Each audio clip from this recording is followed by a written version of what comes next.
All right, thank you very much. I appreciate you spending your time with me this afternoon. Soundthinking, I'm Alan Stewart, I'm the CFO. So I'm going to be talking about the company today. It's, again, only 25 minutes, so we'll try to get moving here.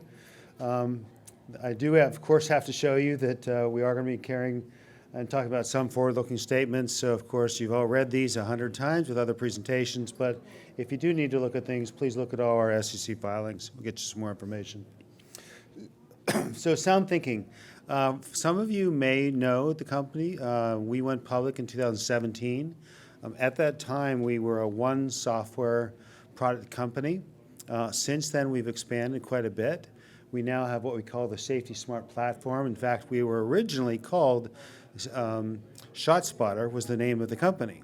Once we moved from just the one product into 2, 3, and 4, it no longer made sense to call the company ShotSpotter, so we changed it to Soundthinking. We now have a SafetySmart platform, and you can see over here right now, really what we do is bring software solutions and data to help law enforcement, civic leadership, and other people do better things to help them protect their communities. You can see down here, and I'll go into each one of these a little bit more, but instead of being just one product company, which was the ShotSpotter, we now have 6. So it's taken us a bit of time from 2017 to where we are now.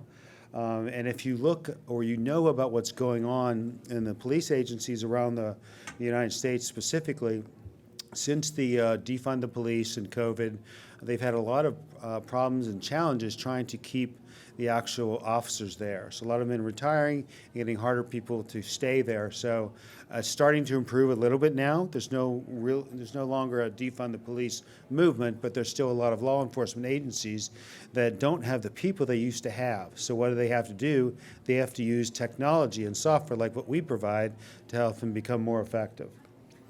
So this is a summary of where we are right now, and I'll just go over sort of from the left is where we started with to the right, which is our latest acquisition. The ShotSpotter is the gunshot detection solution. So those of you who know what that is or don't know what that is, we put sensors on buildings, light posts, about 25 sensors per square mile, and we listen for gunshots. Pops, booms, or bangs, where you can hear that it is an actual gunshot, and the sensors, based on the time difference of arrival of that actual gunshot, we can triangulate to mathematically calculate where that gun is being fired. We do all that within about 30 seconds from someone shooting a gun, and we get that information to the police within 45 seconds, no longer than a minute. Our service level agreement says a minute. That is still about 65% of our revenue, but when we went public in 2017, it was 100% of our revenue. That is still growing. It adds somewhere between $7 and $9 million in ARR every year, adding about a new 100 miles that we have or deploy. And that's something that we still love doing, but it's growing, high single digits to low double digits. So some of the other acquisitions that we did were to add the more software solutions to our SafetySmart platform. ResourceRouter is something where specifically if you're an agency and you're trying to figure out where you used to have 100 and now you only have 60, how do you effectively use those? We help them manage those patrols using a whole bunch of information. For police agencies, they have things called CAD, RMS, which is the information about past crimes, things like that. We have AI algorithms built into the ResourceRouter. What that does is it takes the information police have, also builds in things like the location, where are the schools, where are the bars, what is the weather doing? All this kind of information is built into the algorithms to help them to know where to go and where to send their officers to be more effective for the communities. PlateRanger is relatively new for us. This is actually a partnership with a company called Rekor. You may know Rekor. Rekor's been around for a while. They're also public. We're a reseller of their ALPR, the license plate readers that are going around in cities right now. We just started this at the end of last year. It'll be our first revenue ramping up in 25. This is a significantly large TAM, though, in terms of the adjustable market, because cities started doing license plate readers maybe 5 or 6 years ago.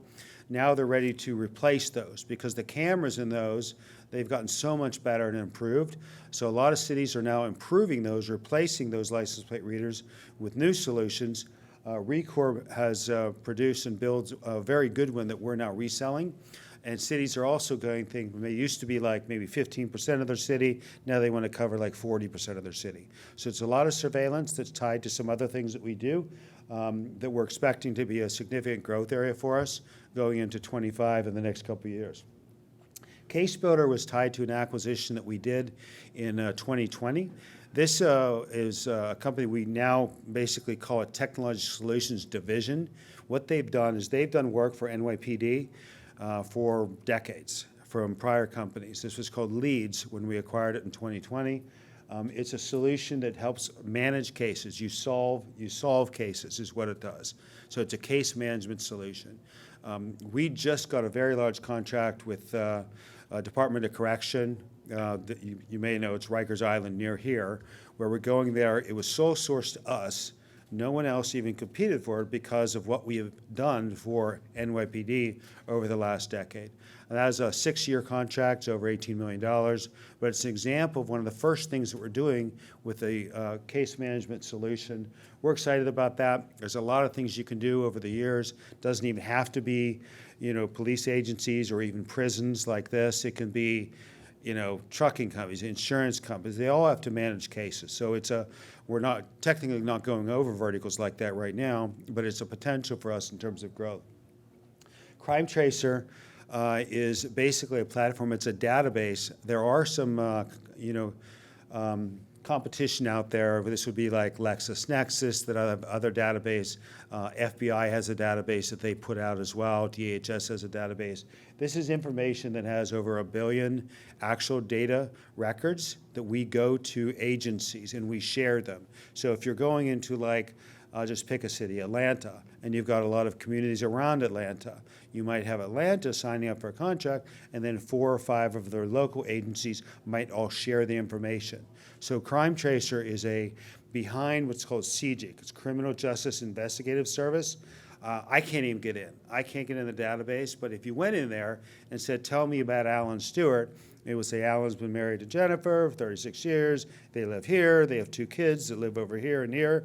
Alan has a heart-shaped tattoo on his back. I don't, but it would say that kind of thing, that kind of information to be able to find the criminals that are out there. So that's very, very interesting. It's growing nicely for us, and we're investing a lot for that. I saved sort of the best for the last. The best because when I said ShotSpotter is 65% of our revenues, this right now is only about 2% of our revenues, but it's called SafePointe. It's a weapons detection platform. For those of you who are looking at what's out there, there's a company called Evolve, which does this. They do it for stadiums, they do it for HOAs, they do it for other things like hospitals as well. We're cheering them on because this is a relatively new market. It's a new market for companies that have to realize they have to do something related to the weapons detection and notification if someone's coming into their building or their facility. So that's what Evolve does. We do it a little differently. Theirs, it's more like sort of going into the TSA where you're going through, you're getting tested, and they might need to wand you if you get an alert. Ours is covert. You don't even know that you're going through a weapons detection system.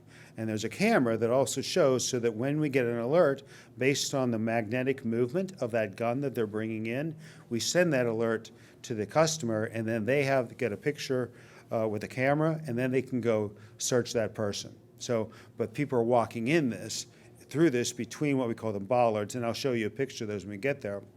But it's something that is a growing, relatively new market. Evolve's doing quite well. They're growing rapidly. But it's also something you could have 4 or 5, maybe 10 different Evolves that are doing this because it's such a large market, like north of $20 billion in terms of what we believe can be achieved. The other kind of cool thing about this weapons detection thing, if you live in California, they put out a recent bill that says that the hospitals in California have to have a weapons detection system installed by March 2027. So if you think about that, that's something that all of the competitors out there are going to try to do. There's at least 400 different hospitals of the size that are requiring California to do that. And then once California does that, there might be other states that are forcing that to be done. So it's something we're really excited about. So even though it's only a couple million of our revenue, this year will be north of $110 million in revenue, going from 2 million to maybe 4 million to 10 to maybe 50 to maybe 100. This is something that is a significant growth area for us. We're really excited about that. So we're moving a lot. We're actually investing a lot in that right now. I can talk just a little bit because when you talk about, everybody's talking about AI. We've been an AI company for a long, long time. Started with the ShotSpotter. We actually use AI algorithms to help build the data source that we have. We have the world's largest data source of sound noises, gunshots and non-gunshots. And then what we use is the AI algorithms to help build that into the ones that sound like might be a gunshot, but actually isn't. It might sound like a helicopter, which might sound like a machine gun, but it's really a helicopter. Once you build that through your algorithms, you reduce the ones that have to get, reviewed by like 20%. So we've been doing that with ShotSpotter for a ton of time.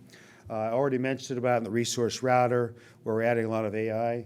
The SafePointe AI algorithms that we use are the ones that, because it's an overt, or rather a covert, solution, when people aren't going through the solutions that we have into this, it just listens for the magnetic movement of that the metal object that's going through there. So, for example, if you're at a hospital and you are going into the emergency room and you have an ambulance going by, that is a very large metal object that might have a specific sound to it.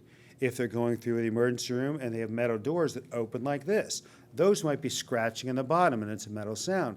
These are things that we're using to change the algorithms for what might be like this, where every time you hear some kind of a metal object, we can remove the ambulance going through so it goes more like this. That allows us to give higher performance in terms of the actual weapons detection solutions itself. So just to go into this, and I'm going to have to probably speed up on some of these things. I want to show you some pictures. But we started over here, and hopefully you can hear me all right.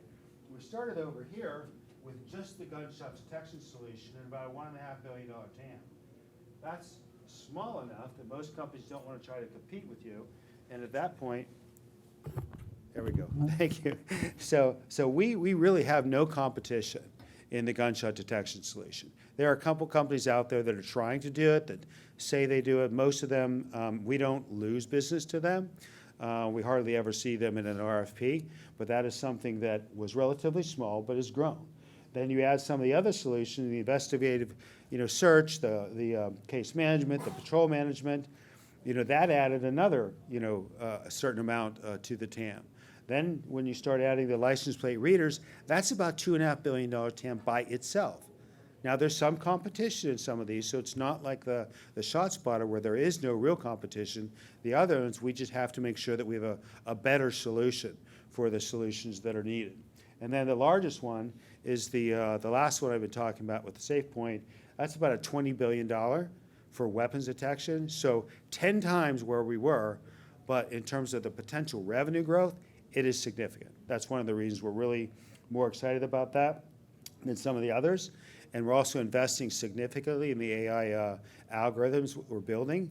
In fact, we probably added about 7 new people from AI engineers in the last 12 months on this alone. And we'll continue to add more because the more of those models that we can build, the more effective the solutions become. Just some highlights here at a glance. In terms of the revenue, we went from about $81 million to $92 million to $102. This year will be, the guidance is 111 to 113. So we're growing about 10 million a year. That's a little less than our goal, which would be 15% a year. We do believe that once the SafePointe starts ramping up, like we know it's going to, we'll go back to that 15% plus per year in terms of top line revenue growth. Adjusted EBITDA this year should be north of 20%. Last year was about 14%. It was 15% the year before. So as revenue continues to grow, adjusted EBITDA is also growing. That's because we are able to add less in our operating expense, all 3 categories, less on a percentage basis than the revenue is growing. All that flows down to the bottom line. So Just a couple other really kind of key points. We're big net promoters in terms of net promoter score, 66%. That's almost world class. This is things like, if you've heard it come, USAA, if anyone knows USAA, very well performing. That's a very high net promoter score, especially for anyone who's their main customer is police agencies, because honestly, they don't like a lot of vendors. So having them give you a good high score is really good. We don't spend very much money at all versus other SaaS or software companies, 63 cents per, of sales marketing spend per dollar. That is really low. In most SaaS companies or software, it's north of $1, could be north of $1.40 or $1.50. Our retention rates are significantly high at 98% plus, which obviously means the attrition rates are 1% to 2%. That's because once we get the customers in, we tend to keep them for a very, very long time. I don't need to talk too much more of the other ones. We do have a lot of patents. Just in terms of the competitive advantage, I think there are a lot of things that we have. The patents are very important. Most of those are tied to the ShotSpotter gunshot detection solution, but we also have patents with the other solutions as well. We've been doing this for a long time with a lot of customers that we have. This is the ShotSpotter number of customers, over 170. New York City, we've got about over 90 square miles of the ShotSpotter covered. All 5 boroughs are covered here. If you go to some of the other cities, like we're in San Francisco, we're in Detroit, we're in Albuquerque, we're in a lot of the big ones. We did have one large customer, which is Chicago. The mayor decided to not continue using Soundthinking ShotSpotter solution, and as of today, since they shut it off in November, they've had 44 people get shot, and over half of them died that used to be in the ShotSpotter coverage area, but no one called 911. So you think about that. We provide value. We help save people's lives, and it's something that's why our retention rate is as high as it is. Because once we're there and they realize the value we provide, it's very hard for them to shut it off, although some people can and do that. I'm going to get through a couple of these real quick. This just is a picture of what the ShotSpotter looks like, where you can see the sensors that are out there. That gunshot that gets fired, each of those sensors hears that at a slightly different time. That's how we're able to mathematically determine within about 80 feet exactly where that gunshot is. And the people that do call 911, that's only about 20% of the time, 80% of the time plus. No one calls 911 at all. And why do you think that is? It's because it's the gangs that are doing the shooting, and they don't want the gangs to know that you're the one that called 911, so no one calls. Well, what happens if someone gets shot? If there's not a ShotSpotter alert sending the police somewhere, no one knows that someone is there, possibly dying or bleeding out. So it's something that we're very proud of what we do. It's also why we really have no other competition that competes against us. That's just an example of what you would see. In this particular, this might be one beat that a police officer gets. That's in a smartphone. So you can see that he had 6 different events here. One gunshot, 7 gunshots, 10 gunshots, and then let's say they selected that 10 gunshot one. They could say that's in 3552 Miller Avenue, and then it's only 80 feet. They go there. If someone does call 911, say, hey, they shot someone's shooting a gun out in my neighborhood. Well, what's your address? Well, I'm not telling you my address. Okay, what neighborhood are you in? They tell them the neighborhood. Then the police will go there, drive around 20, 30 minutes trying to find where that was, because sound bends. It's really hard to know where an actual gunshot occurred. So that's something that we do incredibly well. This is the patrol management. This basically helps them determine where to send the officers to help them become more effective. If you think about it, it's like a couple of these are just great quotes. I'm not going to focus on them, but it's talking about the positives that we provide to the police officers that don't have the people they need to add technology to help them deal with things right now. This is another CaseBuilder management solution. This is an example of one where, in this particular case, you can figure out using all the information that you have and might be used by a detective in a police agency. They have a bunch of information. Right now what they're doing is you're putting in Excel spreadsheets, they're writing it in notebooks. They don't have an effective software solution to help them do that. That's what we do with the CaseBuilder solution.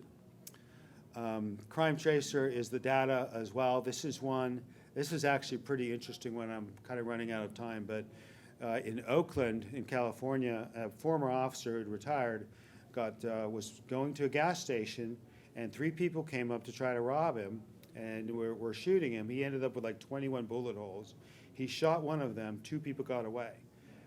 They used CrimeTracer based on the one that was there to figure out which gang was he involved with, who were his associates.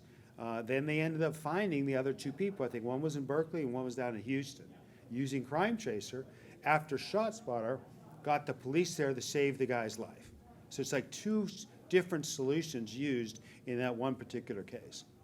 I want to make sure that I get to this, because this is something I think is incredibly important. We're focused right now on casinos and hospitals. And as I talked about, like 400 hospitals in California have to have something like this in 2027. When you're here, you aren't going through like a TSA. You know, you're not going through an X-ray machine. You're not going through a metal detector. You're going through these 2 bollards. This is 2 lanes. Inside those are magnetic coils that are testing for the magnetic movement of that gun that you're carrying as you're going through those. Once you go through those, then you know, to get the information like this. In this particular one, see the red box around there, that's a high degree alert. That person's carrying a high capacity, you know, weapon that we're bringing in. They get that within like 10 seconds. They can then report that's going on and basically get there very quickly. In this particular one, this is a yellow one. That guy has a gun, but that's their security officer. So they know that it's not a red alert, it's actually a yellow alert, because it still has a gun that they're going through with that. But that's what the bollards are actually looking for. So it's something that, you know, if you think about it right now, it's only a couple million for us in 24. It'll be double that in 25. Significant amount in the out years as it continues to grow, especially if more states start adding things like what California did with that bill. PlateRanger is a license plate reader. That's something for the vehicle recognition. It's incredibly capable. Vehicle make, model, color, vehicle type, class category, direction of travel, the plate number, all of that information helps them figure out if they had some kind of other you know, burglary or something else going on, or a ShotSpotter alert. They could figure out with the license plate readers who was going there, who was driving past there at that time. I'm going to get to a couple things here real quick. I'll pass through these. This is the financials. So that's the last couple of years. We continue to grow. Profitability gets a little better each year. This is our last quarter. So if you think about Q1 2025 versus Q1 24, 25.4 million up to 28 million. In terms of the actual, you know, net income, the actual loss was down, and the percentage in adjusted EBITDA also increasing. This year our guidance is north of 20%. So here's where we're going.